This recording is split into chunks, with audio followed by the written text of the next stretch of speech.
Have you ever walked into a room and just felt off? Like something shifted in the air but no one said a word? Maybe they smiled, maybe they didn't. But inside, you could feel it. That unspoken judgment, like you were being quietly measured, and maybe even dismissed. Now I know that feeling isn't easy to talk about, especially as we get older. It's easy to think, at this age I shouldn't care what anyone thinks. But the truth is, we do care. Not because we're insecure, but because we want to be respected. We want to feel like we still matter, like our presence brings value to the people around us. And let me tell you something right now, it does. But sometimes, without even realizing it, we carry habits that slowly chip away at the respect we deserve. That's what we're talking about today. Not in a harsh, judgmental way. This isn't about pointing fingers or piling on guilt. This is about awareness. About noticing the little things we do, things that might be turning people away even when our intentions are good. And more importantly, how we can shift those habits with quiet confidence. The kind of strength rooted in dignity, self-respect, living from the inside out. So, let's talk about these habits. Let's name them, understand them, and, if needed, let's release them. Not for anyone else's approval, but for our own peace of mind. I want to start with one that's far more common than we like to admit: gossiping. Now I know. At first glance, it seems harmless. A little chat here, a comment there. Maybe it's about the neighbor's new boyfriend, or your daughter-in-law's parenting style. I'm just talking, you might think. It's not like I'm saying anything cruel. But here's the truth. Gossip doesn't need to be cruel to be damaging. It just needs to erode trust. When you're the one always sharing someone else's story, people start to wonder, what do you say about them when they're not around? That question? It's enough to keep even the kindest person at arm's length. I used to think gossiping made me more connected.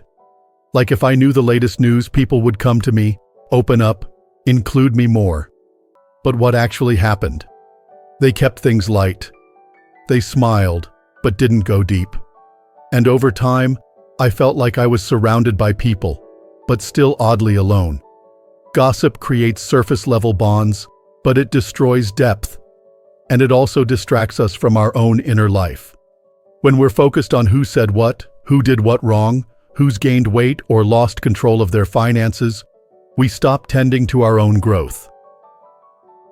We trade reflection for distraction, and that's never a good trade. There's a quiet power in walking away from gossip, in choosing, gently but firmly, not to participate. It doesn't have to be dramatic. You don't need to scold anyone. Sometimes just saying, I hope she's okay, instead of, did you hear what she did? That alone is a shift. One that says, I won't build my connections on tearing others down. People notice that, and they remember it. Now let's talk about another habit that can creep in without warning: being passive-aggressive. This one can be tricky to spot, especially in ourselves. Maybe someone cancels lunch plans and we respond with, well, must be nice to be so busy, while forcing a smile. Or a loved one forgets to call, and instead of saying how that made us feel, we go silent for 3 days, waiting for them to figure it out. I've done this. I've sent the cool-toned message with just enough edge to sting. I've said, it's fine, when what I really meant was, I'm hurt.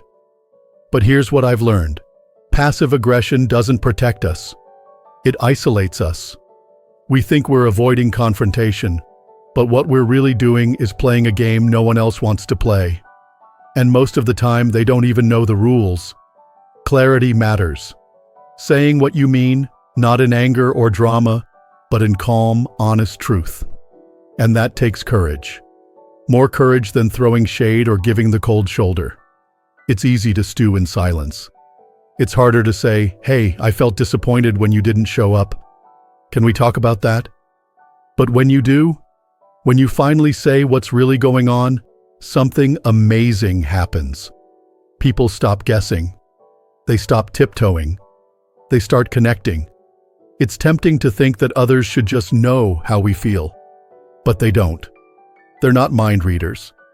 And to be honest, it's not their job to be. Our job is to express ourselves with respect, with heart, with grace. When you stop using guilt or sarcasm to send a message and instead just speak plainly, people begin to trust you more. They feel safe around you because they know where you stand.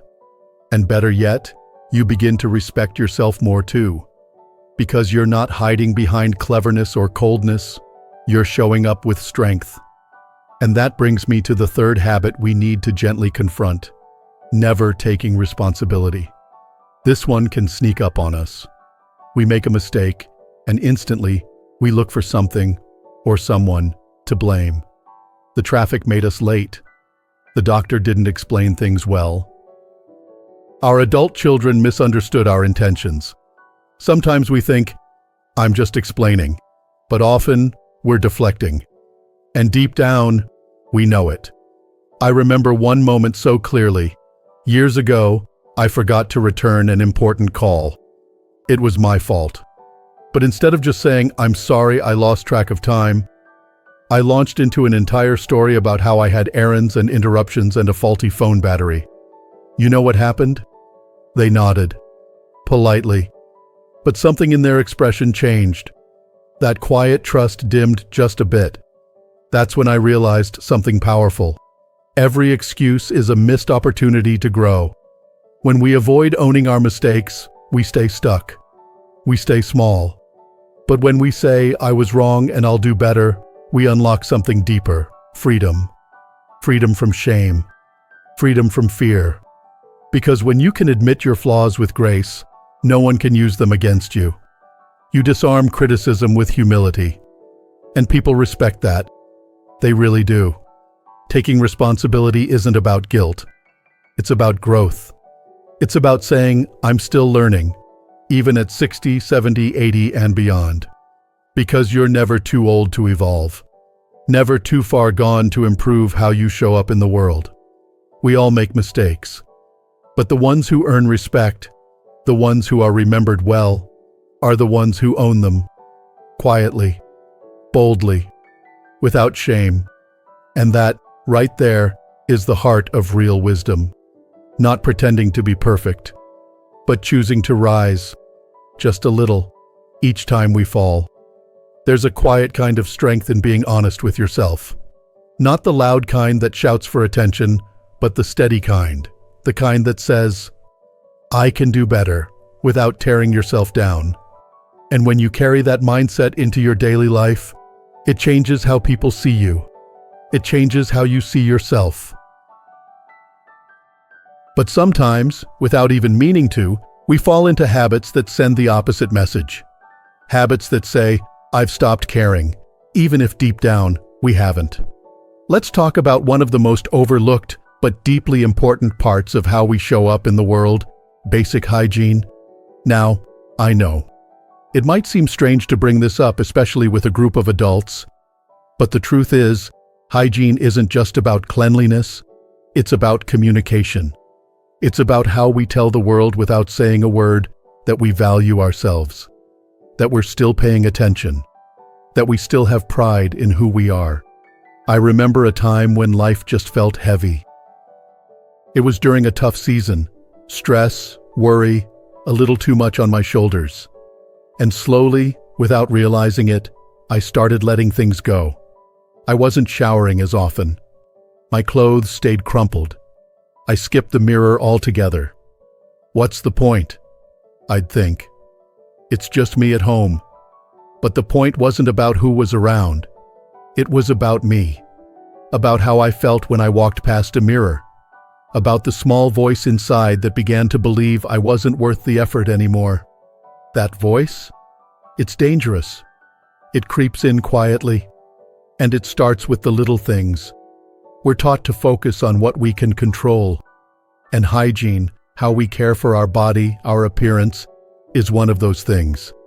You might not be able to control the aches in your knees or the wrinkles on your hands, but you can control whether you brush your teeth, comb your hair, and put on clean clothes.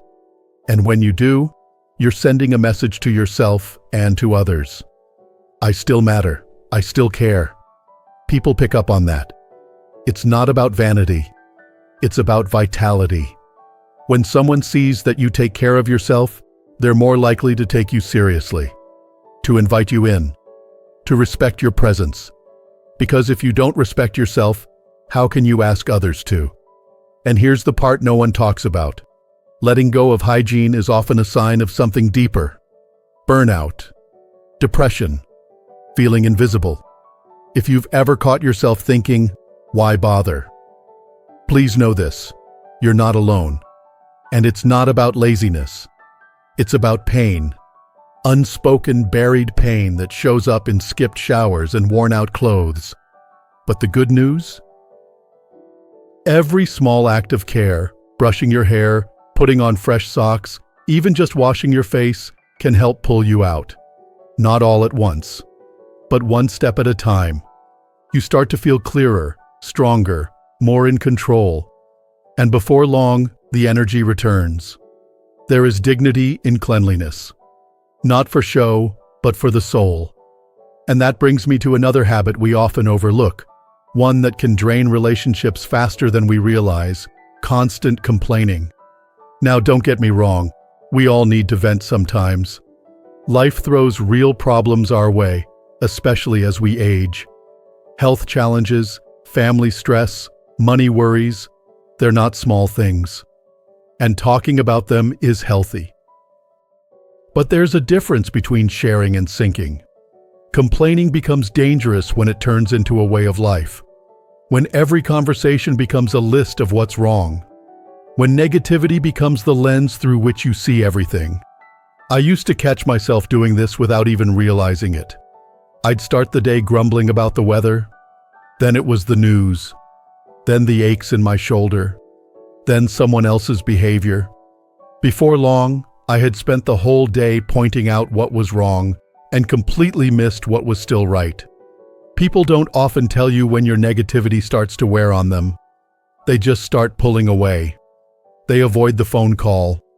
They keep conversations short. They nod politely but don't open up. It's not because they don't care. It's because the energy is too heavy to carry every time.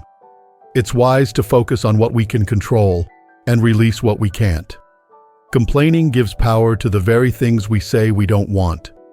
It makes them bigger, louder, more permanent. But gratitude? That's where the real power is. When I started replacing my complaints with questions, simple ones like, what's still good today? Or, what small thing can I enjoy right now? Something shifted, my mood lifted, conversations got lighter, and people leaned in instead of backing away. That's not to say we should ignore our struggles. Far from it.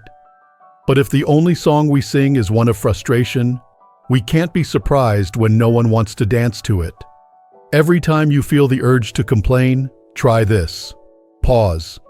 Ask yourself, is this something I can change? If yes, change it. If not, let it go. Or at least don't let it take over your whole day. Because there's still joy to be found, even in the hard seasons. Especially in the hard seasons. And when you start to live from that place of grounded gratitude instead of chronic complaint, people notice. They want to be near you. They trust your perspective. And most importantly, you begin to see your own life in a new light. You have more control than you think. Not over everything, but over your attitude, over your choices, over the way you show up in each moment. And when you stop complaining and start appreciating, the world begins to shift in your favor. Quietly, gently, powerfully. It's amazing, isn't it? How simply shifting from complaint to gratitude can lift not just your mood, but your entire presence. People feel it. You feel it. And suddenly you're not weighed down by the same heaviness that once followed you like a shadow. But even when we try to move through life with a grateful spirit, there's one habit that can still trip us up: being chronically late. Now I know, time gets away from all of us. A phone call runs long, you forget where you put your keys, the traffic is worse than usual, But when running late becomes a pattern, something deeper begins to happen. People don't just see it as a quirk, they begin to read into it. What they often see, whether it's true or not, is a lack of respect. They think, if you really valued me or my time, you'd be here when you said you would. I'll never forget the moment someone close to me finally said it out loud. I'd shown up 15 minutes late to lunch, again. And instead of brushing it off, she looked at me, gently but firmly, and said, "When you're late like this, it makes me feel like my time doesn't matter." That hit me hard. Not because I meant to disrespect her, but because I realized how easy it was to accidentally send the wrong message. I wasn't late because I didn't care. I was late because I was disorganized, distracted, a little too casual about how I moved through my day. But from that moment forward, I saw things differently. Being on time isn't just a practical matter. It's a sign of presence. It says, I showed up for this moment, and I showed up for you. And if we're being honest, sometimes chronic lateness is covering up something else. Maybe it's a hidden reluctance. Maybe you're showing up late because, deep down, you're uncomfortable with the situation or afraid to face what's waiting for you. I've been there too. I've dragged my feet on things I didn't want to deal with, and lateness became my way of buying emotional time. But the result? I ended up feeling scattered, unreliable, and even more overwhelmed. True wisdom reminds us to prepare, to take responsibility for our time and our presence, to respect the flow of life and the people in it. When you honor someone's time, you honor their humanity. And when you start planning ahead, even if it's just setting a reminder or getting ready 10 minutes earlier, you begin to rebuild that sense of trust, not just with others, but with yourself. You become someone people can count on. And you begin to count on yourself, too. Now, let's talk about one of the most quietly damaging habits of all, playing the victim. It's a tough one, I know. Especially when life has handed you real pain, real disappointment, real injustice. This isn't about pretending everything's fine when it isn't. It's about noticing when we start to believe that everything is happening to us, and forgetting that we still have choices, even if they're small. When something goes wrong, it's easy to point outward, to say, it's because of them, or it's not fair, or why does this always happen to me? I've said it. I've felt it. And honestly, sometimes those feelings are valid. Life isn't always fair. But when those thoughts become your main story, they begin to shape your identity. You stop seeing yourself as someone with power and start seeing yourself as someone who's always under attack. The problem is, that mindset pushes people away. Not because they don't care, but because it's exhausting to be around someone who never feels like they have any control. Someone who's always waiting for the next bad thing and never noticing their own role in what's unfolding. I remember a season of my life where nothing seemed to go right. I was frustrated, lonely, and honestly, a little bitter. I started believing I was cursed with bad luck. And every time something went wrong, I'd say, "See? This is just my life now." But then a close friend said something that stopped me cold. "You've been through a lot, but you've also stopped trying to change anything." That stung. But she was right. I'd become so used to telling the story of my pain that I forgot to tell the story of my power. While we can't control everything around us, we can control how we respond.